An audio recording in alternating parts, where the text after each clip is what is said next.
ಶಿಕಾರಿಪುರ ತಾಲೂಕಿನ ಜನಪ್ರಿಯ ರಾಜಕಾರಣಿ ನಿವೃತ್ತ ಕೆಎಎಸ್ ಅಧಿಕಾರಿ ಕರ್ನಾಟಕ ರಾಜ್ಯ ಉಗ್ರಾಣ ನಿಗಮದ ಮಾಜಿ ಅಧ್ಯಕ್ಷ ಎಚ್.ಡಿ. ಬಳಿಗಾರ್ ಅವರು ನಿಧನರಾಗಿದ್ದಾರೆ.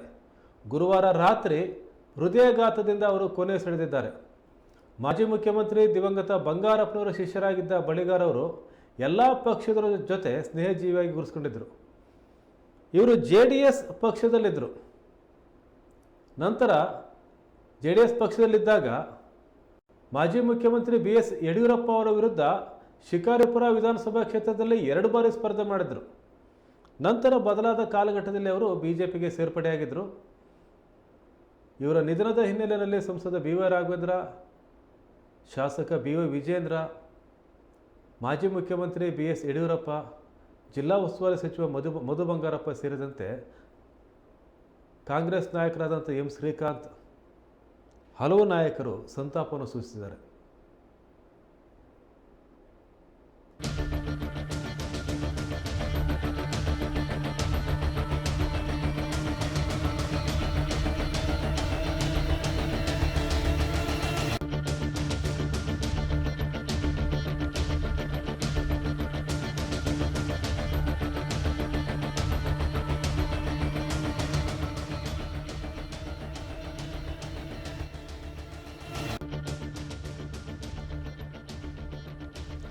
ಬಳಿಗಾರ್ ಶಿಕಾರಿಪುರ ಕ್ಷೇತ್ರದಲ್ಲಿ ಒಂದು ರೀತಿ ಮಿಂಚಿನ ಸಂಚಲನವನ್ನು ಮಾಡಿದಂಥ ನಾಯಕ.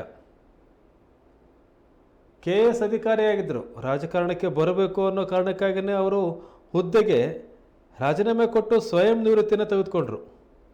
ನಂತರ ಶಿಕಾರಿಪುರ ಕ್ಷೇತ್ರಕ್ಕೆ ಬಂದರು. ಅಲ್ಲಿ ನಿರಂತರ ಪ್ರವಾಸವನ್ನು ಮಾಡಿದರು. JDS ಪಕ್ಷವನ್ನು ಆಯ್ಕೆ ಮಾಡಿಕೊಂಡ್ರು. ಮೊದಲನೇ ಬಾರಿಗೆ JDS ಪಕ್ಷಕ್ಕೆ ಒಂದು ಅವಕಾಶ ಇದೆ ಅಂಥೇಳಿ. ಮತ್ತು ಶಿಕಾರಿಪುರದಲ್ಲಿ ಅವರು ಕ್ಷೇತ್ರದ ನೀರಾವರಿಯ ಬಗ್ಗೆ ಪ್ರಸ್ತಾಪ ಮಾಡಿದರು. ಯಾವ ನೀರಾವರಿ ಸೌಲಭ್ಯಗಳು ಶಿಕಾರಿಪುರಕ್ಕೆ ಅಗತ್ಯ ಇದೆ ಅಂತ ಹೇಳಿ ಅವರು ಅಲ್ಲಿ ಮಾತಾಡೋಕ್ಕೆ ಶುರು ಮಾಡಿದರು. JDS ಪಕ್ಷದ ಆಸ್ಪಿರೆಂಟ್ ಆಗಿದ್ದಂಥ ಅವರು ನೀರಾವರಿ ಹೋರಾಟವನ್ನು ಭಾಳ ಪ್ರಮುಖವಾಗಿ ಕೈಗೆತ್ತಿಕೊಂಡ್ರು.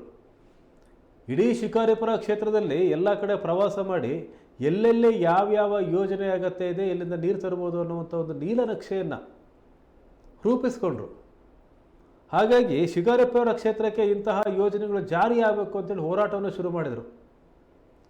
ಅತ್ತ JDS ಪಕ್ಷದಲ್ಲೇ ಇದ್ದಂಥ ಮಧು ಬಂಗಾರಪ್ಪನವರು ಸೊರಬ ಕ್ಷೇತ್ರಕ್ಕೂ ಸಹ ನೀರಾವರಿ ಯೋಜನೆಗಳು ಬೇಕು ಅಂತಕ್ಕಂಥ ಕೂಗನ್ನು ಎತ್ತಿದರು.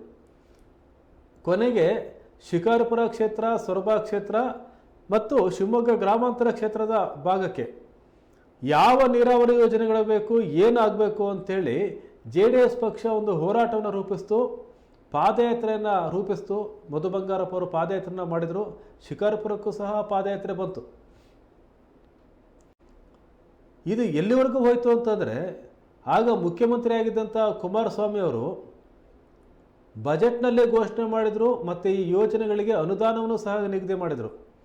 ಬಳಿಗಾರ್ ಅವರ ಹೋರಾಟ ಯಾವ ಸ್ವರೂಪದಲ್ಲಿತ್ತು ಅಂದರೆ, ಆಗ JDS ಪಕ್ಷದಲ್ಲಿದ್ದಂಥ ಬಳಿಗಾರ್ ಅವರು ಏನು ಧ್ವನಿಯನ್ನು ಎತ್ತಿದ್ರು ಅದನ್ನೇ ಮಾತಾಡಬೇಕಾದಂಥ ಅನಿವಾರ್ಯತೆ BJPಗೆ, ಯಡಿಯೂರಪ್ಪನವರಿಗೆ, ರಾಘವೇಂದ್ರ ಅವರಿಗೂ ಸಹ ಉಂಟಾಗಿತ್ತು. ಅವರು ಸಹ ನೀರಾವರಿ ಯೋಜನೆ ಬಗ್ಗೆ ಮಾತಾಡಲೇಬೇಕಾಗಿ ಬಂತು. ಆಗ ಅವರು ಶಿಕಾರಿಪುರ ಕ್ಷೇತ್ರಕ್ಕೆ ಯಡಿಯೂರಪ್ಪನವರು ಹಿಂದಿನ ಕಾಲದಲ್ಲಿ ಏನು ಮಾಡಿದ್ದಾರೆ, ಅಂಬ್ಲಿಗುಳ ಅಂಜನಾಪುರ ಜಲಾಶಯಕ್ಕೆ ಏನು ಮಾಡಿದ್ದಾರೆ, ಸನ್ಯಾಸಿ ಕುಟುಂಬಕ್ಕೆ ಏನು ಮಾಡಿದ್ದಾರೆ ಅಂತ ಆ ಯೋಜನೆಗಳ ಬಗ್ಗೆ ಪ್ರಸ್ತಾಪ ಮಾಡಿ ಯಡಿಯೂರಪ್ಪನವರು ಶಿಕಾರಿಪುರ ಕ್ಷೇತ್ರಕ್ಕೆ ಅತಿ ಹೆಚ್ಚು ನೀರಾವರಿಯನ್ನು ತಂದಿದ್ದಾರೆ ಅಂತ ಸಮರ್ಥಿಸಿಕೊಳ್ಬೇಕಾದ ಅನಿವಾರ್ಯತೆ ಬಂತು. ಮತ್ತು ಈ ಹೊಸ ಯೋಜನೆಗಳ ಬಗ್ಗೆಯೂ ಸಹ ಮಾತಾಡಬೇಕಾದಂಥ ಪರಿಸ್ಥಿತಿ ಉದ್ಭವ ಆಯಿತು. ಯಾಕಂದರೆ ಆ ಸಂದರ್ಭದಲ್ಲಿ ಬಳಿಗಾರ್ ಅವರು ಶಿಕಾರಿಪುರ ಕ್ಷೇತ್ರದ ನೀರಾವರಿ ಬಗ್ಗೆ ರೂಪಿಸಿದಂಥ ಹೋರಾಟ ಏನಿದೆ ಅದು BJPಯ ಧ್ವನಿಯನ್ನು ಸಹ ಬದಲಾಯಿಸಿತು ಅನ್ನೋದರಲ್ಲಿ ಯಾವುದೇ ಅನುಮಾನ ಇಲ್ಲ. ಆದರೆ ಬದಲಾದ ಕಾಲಘಟ್ಟದಲ್ಲಿ ಅವರು BJPಯನ್ನೇ ಸೇರಿದರು.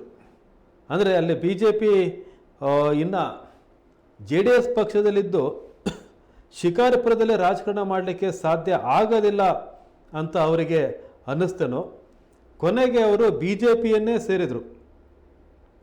BJPಯನ್ನೇ ಸೇರಿ ಭಾಳ ವರ್ಷಗಳ ಕಾಲ ಅವರು BJPಯಲ್ಲೇ ಮುಂದುವರೆದರು.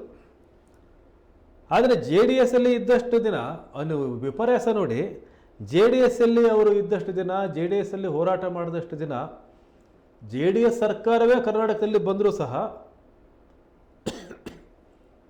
ಬಳಿಗಾರ್ ಅವರಿಗೆ ಜೆ ಡಿ ಎಸ್ ಯಾವ ಸ್ಥಾನಮಾನವನ್ನು ಕೊಡಲಿಲ್ಲ. ಅದು ಯಾಕೆ ಕೊಡಲಿಲ್ವೋ, ಏನು ಕೊಡಲಿಲ್ವೋ, ಯಾವ ಒಂದು ಸ್ಥಾನಮಾನವನ್ನು ಕೊಡಲಿಲ್ಲ. ಆದರೆ ಬಳಿಗಾರ್ ಅವರು ಬಿ ಜೆ ಪಿಗೆ ಸೇರಿದ ನಂತರ ಅವರು ಕರ್ನಾಟಕ ಉಗ್ರಾಣ ನಿಗಮದ ಅಧ್ಯಕ್ಷರಾದರು.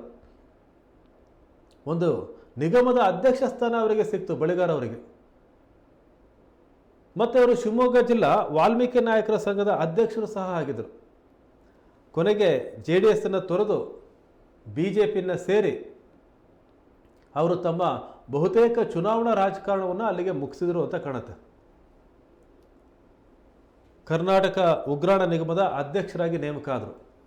ಆದರೆ ಬಳಿಗಾರ್ ಅವರು ಯಾಕೆ ಶಿಕಾರಿಪುರದ ಜನ ಅವರು ನೆನಪು ಮಾಡ್ಕೋಬೇಕು ಅಂದರೆ, ಶಿವಮೊಗ್ಗದ ಜನ ನೆನಪು ಮಾಡ್ಕೋಬೇಕು ಅಂತಂದರೆ, ಒಬ್ಬ ಹೋರಾಟಗಾರ, ಒಬ್ಬ ಕನಸು ಕಂಡಂಥ ಒಬ್ಬ ಕನಸುಗಾರ ನಾಯಕ, ಕೆ ಎಸ್ ಅಧಿಕಾರಿ ಅವರು, ಬೇರೆ ಬೇರೆ ಕೆಲಸ ಏನಲ್ಲ, ಕೆ ಎಸ್ ಅಧಿಕಾರಿ, ಒಂದು ಉನ್ನತ ಹುದ್ದೆಯಲ್ಲಿದ್ದವರು.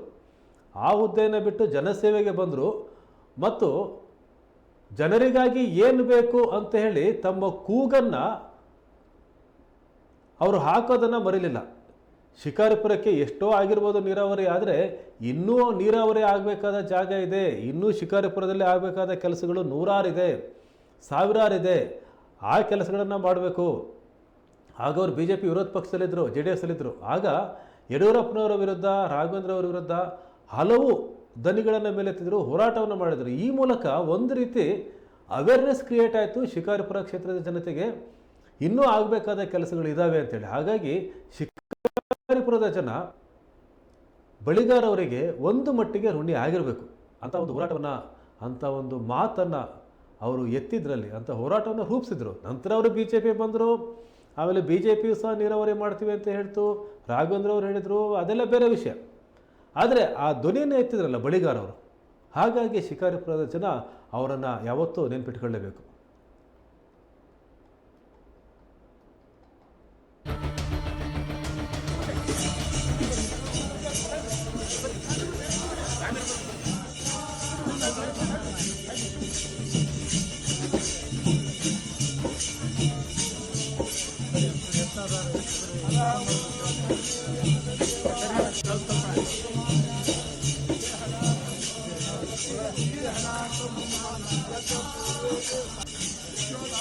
ध्यान